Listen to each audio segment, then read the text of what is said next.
नमस्कार विद्यार्थी मित्रांनो, आज आपण इयत्ता 8वीच्या इतिहास आणि नागरिकशास्त्र या शालेय पाठ्यपुस्तकातील पहिल्या 4 पाठांवर आधारित 100+ वन लायनर प्रश्न पाहणार आहोत।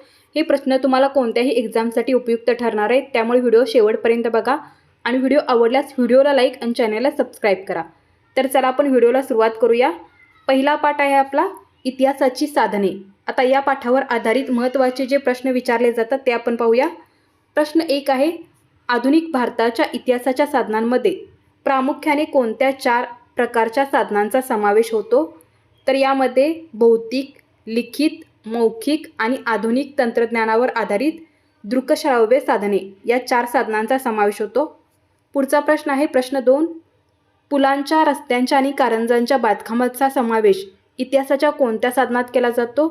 तर या बांधकामांचा समावेश इतिहासाच्या भौतिक साधने यामध्ये केला जातो, यांना आपण वास्तू म्हणतो। पुढचा प्रश्न पहा, प्रश्न 3, अंदमानातील सेल्युलर जेलला भेट दिल्यावर कोणाच्या क्रांतिकार्याविषयी माहिती मिळते? तर या ठिकाणी आपल्याला स्वातंत्र्यवीर सावरकर यांच्या क्रांतिकार्याविषयी माहिती मिळते। याच्यावर तुम्हाला प्रश्न येऊन गेलेला आहे। पुढचा प्रश्न आहे, पुण्याच्या आगाखाना पॅलेसमध्ये कोणाच्या वस्तू आणि कागदपत्रांचे संग्रहालय आहे? तर या ठिकाणी महात्मा गांधी यांच्या वस्तू आणि कागदपत्रांचे संग्रहालय आहे। पुढचा प्रश्न पहा, पुतळ्याच्या दर्शनी पाटीवर कोणत्या महत्त्वाच्या नोंदी असतात? यावर देखील प्रश्न आलेला आहे। तर या ठिकाणी पुतळ्याच्या दर्शनी पाटीवर संबंधित व्यक्तीचे पूर्ण नाव, जन्म मृत्यूची नोंद आणि त्यांचे थोडक्यात कार्य व जीवनपट यांची माहिती असते।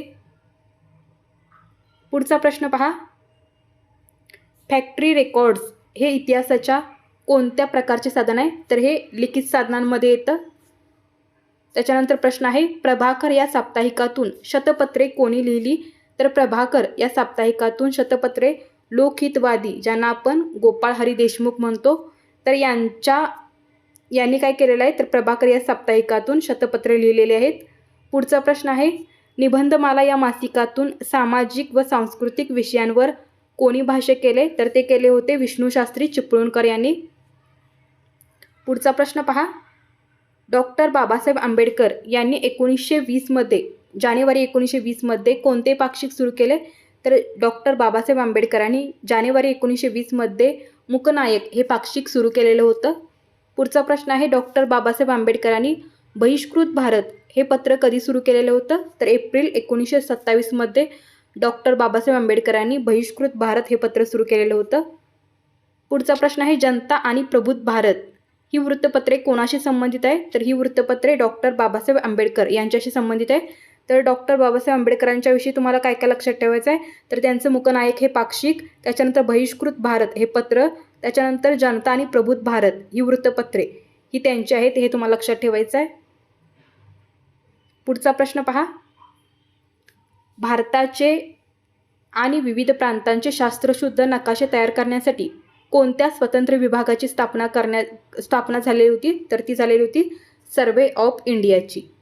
पुढचा प्रश्न आहे, आधुनिक भारताच्या इतिहासाची श्राव्य साधने कोणती आहेत? तर आधुनिक भारताच्या इतिहासामध्ये श्राव्य साधने कोणती आहेत? तर ध्वनिमुद्रिते, उदाहरणार्थ जनगण मन, नेत्यांची भाषणे ही कशामध्ये येतात? तर श्राव्य साधनांमध्ये येतात।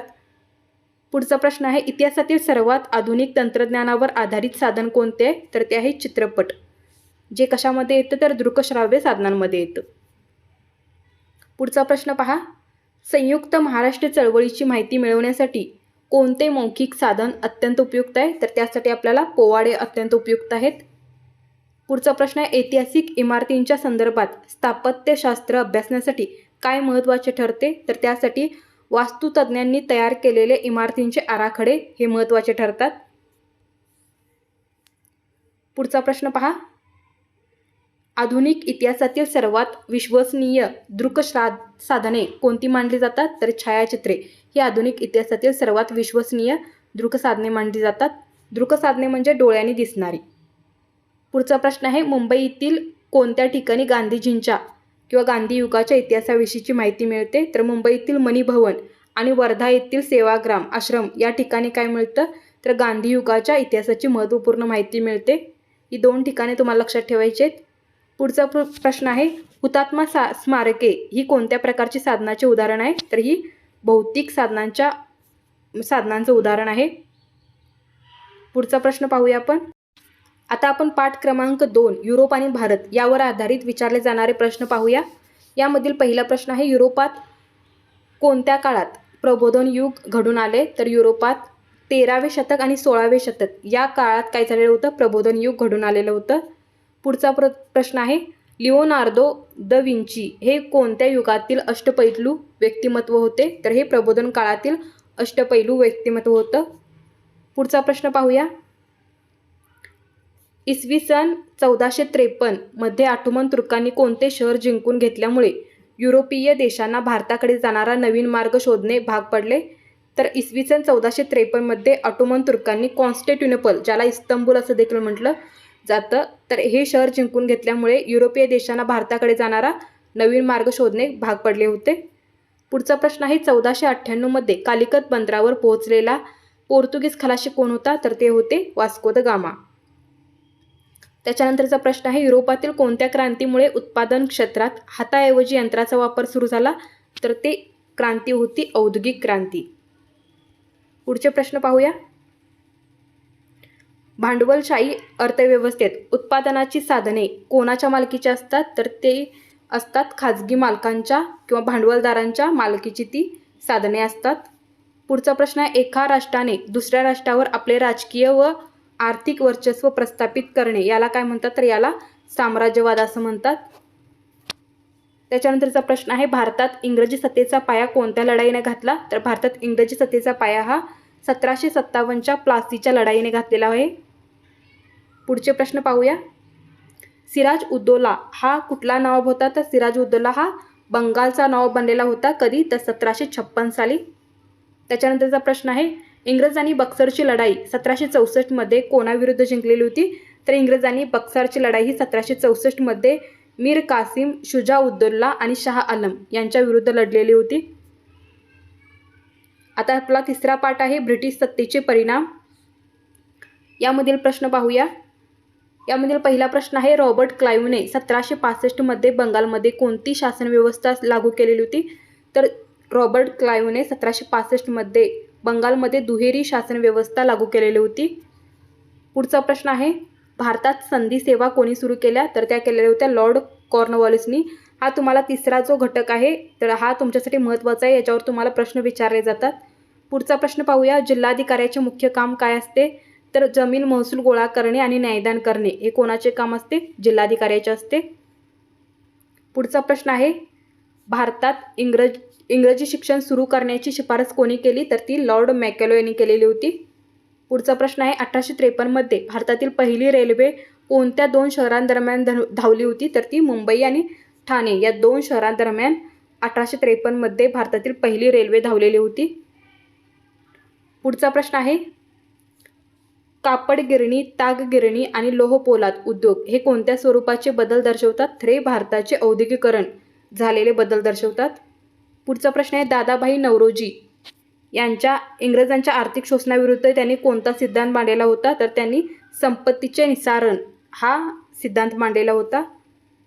त्याच्यानंतरचा प्रश्न आहे, ब्रिटिशांच्या काळात जमीन महसूल कोणत्या स्वरूपात गोळा केला जाईल? तर रोख पैशाच्या स्वरूपात गोळा केला जात होता. पुढचा प्रश्न आहे, शेतीचे व्यापारीकरण म्हणजे काय? तर अन्नधान्याऐवजी नगदी पिके उदाहरणार्थ कापूस, नीळ घेण्यावर जास्त भर देणे. त्याच्यानंतरचा प्रश्न आहे, भारतात पहिली कापड गिरणी कोणी सुरू केली? तर ती 1853 मध्ये कावसजी नानाबाई दावर यांनी सुरू केलेली होती. आता आपण चौथा पाठ पाहणार आहोत. यामधील प्रश्न आहेत. चौथा पाठाचं नाव आहे 1857चा स्वातंत्र्य लढा. यावर देखील प्रश्न विचारले जातात. तर यातील पहिला प्रश्न पहा, 1857च्या लढ्याचे तात्कालिक कारण काय होते? तर काडतुसांना गायीची व डुकराची चरबी लावल्याची बातमी सगळीकडे पसरल्यामुळे काय झालेलं होतं? 1857च्या उठावाला सुरुवात झालेली होती. पुढचा प्रश्न आहे, 1857च्या लढ्यातील पहिले हुतात्मा कोण होते? तर ते होते मंगल पांडे. त्याच्यानंतरचा प्रश्न आहे, कानपूरच्या लढ्याचे नेतृत्व कोणी केले? तर ते केलेले होते नानासाहेब पेशवे आणि तात्या टोपे. तर हे जे उठाव होते 1857चे, तर ठिकाण आणि त्या ठिकाणी कोणी नेतृत्व केलेलं होतं त्या उठावाचं, तर ही तुम्हाला 2 गोष्टी लक्षात ठेवायचं. याच्यावर तुम्हाला प्रश्न येतो, जसं की झाशी या ठिकाणी राणी लक्ष्मीबाई यांनी नेतृत्व केलेलं होतं. कानपूर यामध्ये कोणी नानासाहेब पेशवे आणि तात्या टोपे. अशा प्रकारे तुम्हाला ठिकाण आणि त्या ठिकाणी नेतृत्व कोणी केलेलं होतं ते लक्षात ठेवायचं आहे. पुढचा प्रश्न आहे, लढा देईन तर झाशी राज्यासाठी असे कोणी गरजले, तर त्या राणी लक्ष्मीबाईंनी गरजले होते.